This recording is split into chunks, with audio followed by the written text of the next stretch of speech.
Welcome back to section 922. What we're going to be talking about now is writing quadratic functions or polynomial functions with the given roots. So remember, when we did these, all of these are going to have a leading coefficient of 1. I'm going to tell you that right now.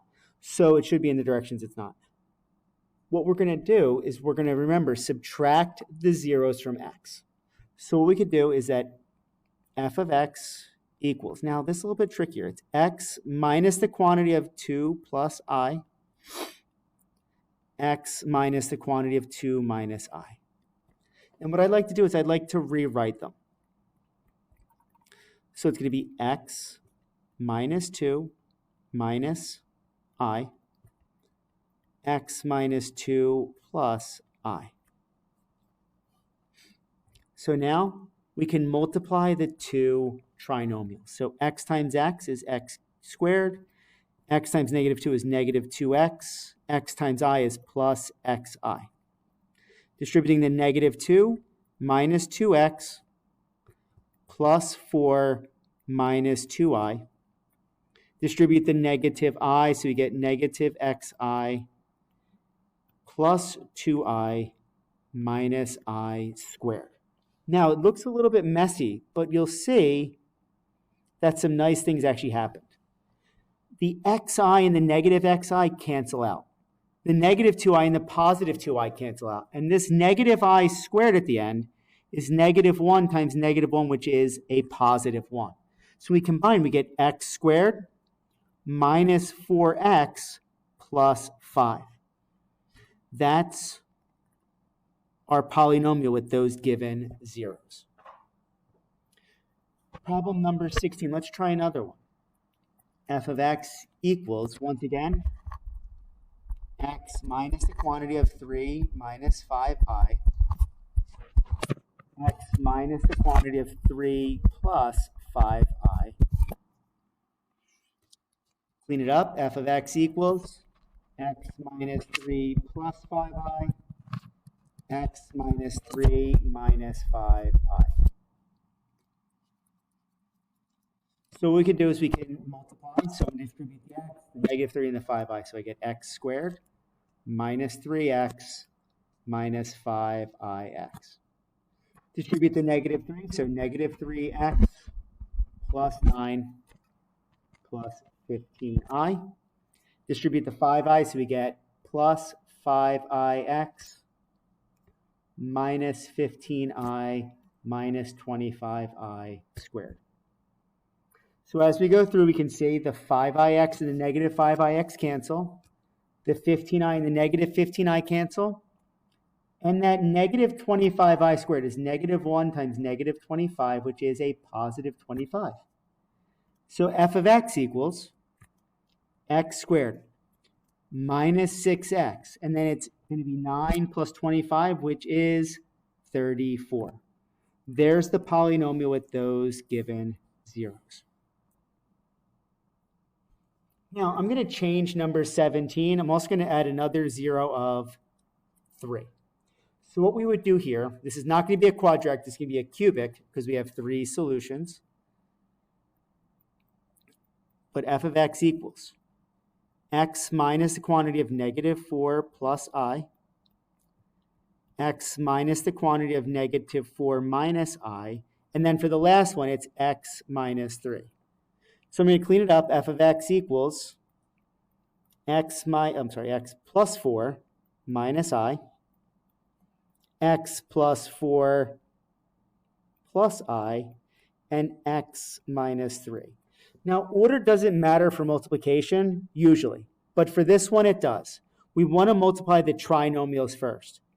And that's so that things cancel before we multiply. If we multiply using the x minus 3 first, it's going to get really messy and it's going to be very hard to keep track of. It's doable, but it's just not worth it. So I'm going to multiply my trinomials. I'm going to get x squared plus 4x plus xi. Distribute the 4, so plus 4x plus 16 plus 4i.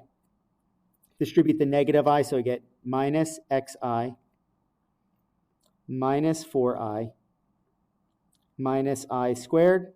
And all of that's going to be multiplied by x minus 3. Now we're going to clean it up first. The xi's cancel. The 4i's cancel. And that negative I squared is negative 1 times negative 1, which is 1. So f of x equals, we combine x squared plus 8x plus 17. It ended up being not so bad. And then we're going to just multiply that by x minus 3. So now it's just a trinomial times a binomial like we've done. F of x equals, I'm going to distribute the x into negative 3. I get x cubed plus 8x squared plus 17x minus 3x squared minus 24x minus 51. So f of x equals x cubed plus 5x squared minus 7x minus 51 as our final answer.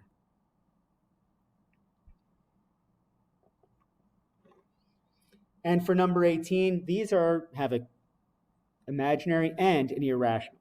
Still the same type of problem. F of x equals x minus the quantity of 1 plus I root 3 and x minus the quantity of 1 minus I root 3. X minus 1 minus I root 3, x minus 1 plus I root 3. Once again, distribute. So you're going to get x times x, which is x squared, minus x I root 3. Order doesn't matter for that because it's going to go away anyway. Distribute the negative 1 minus x plus 1 minus I root 3. Distribute the negative I root 3, so it's going to be minus x I root 3 plus I root 3. And now I root 3 times I root 3. I'm going to do that off to the side so you can see. Now it's a positive times a negative, so it's going to be a negative. I times I is I squared. Root 3 times root 3 is times 3. So it's going to be minus 3i squared. Now as we clean that up, the xi root 3's cancel, and the I root 3's cancel. Now negative 3i squared is negative 3 times negative 1, which is a positive 3. So it's x squared. Negative x times negative x is negative 2x. 1 plus 3 is plus 4, and there we go.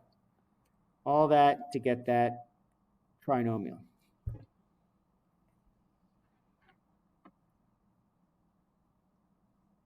Let's do some more. I'm going to show you another method to work on these for the last two. So now our zeros are 3/4 and negative 5. So what we have here is f of x equals x minus 3/4 x minus negative 5. So we have, I don't really feel like dealing with the fractions here. So for this first binomial, I'm going to multiply both terms by 4. So what that gives me is 4x minus 3 and then x plus 5. That way I don't have to deal with the fraction. It's much easier to work with whole numbers. So f of x equals, now just multiply. You get 4x squared plus 20x minus 3x minus 15.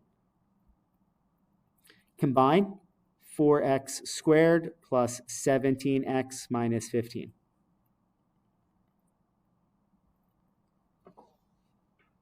For the last one, or for the next one, excuse me, f of x equals, once again, x minus 3i, x minus negative 3i. So this could be x minus 3i, x plus 3i. Multiply, you get x squared plus 3ix minus 3ix minus, now 3i times negative 3i is a negative 9i squared. When we clean this up, the 3ix's cancel. And negative 9i squared is negative 9 times negative 1, which is 9. So f of x equals x squared plus 9.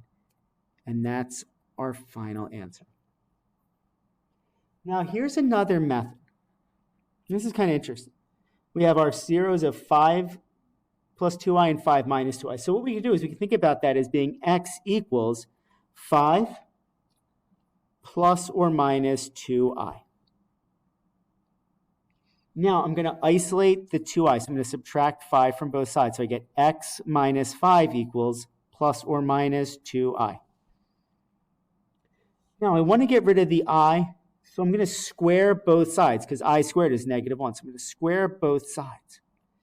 So I get x minus 5 squared. That's x minus 5 times x minus 5 equals, and then we're going to square the plus or minus. So when we square a positive, it's positive. When we square a negative, it's negative. Or sorry, negative squared is also a positive. So it's just going to be 4i squared. I just squared everything. So I end up with, when we multiply and combine, we get x squared minus 10x plus 25 equals 4 times negative 1, which is negative 4. And then we just get it back equal to 0. So add 4 to both sides. So it would be as y equals x squared minus 10x plus 29. I think that's pretty interesting. You would get the same thing as if you did it the way we did at the top. Let's try it again. So once again, x equals negative 3 plus or minus the square root of 2. We're going to isolate the square root by adding 3 to both sides. So we get x plus 3 equals plus or minus the square root of 2. And then you square both sides. So remember, x plus 3 squared is x plus 3 times x plus 3. And what that's going to give us is x squared plus 6x plus 9. And when we square the other side, once again, a positive squared is a positive and a negative squared is a positive. So it's going to be the square root of 2 squared, which is 2.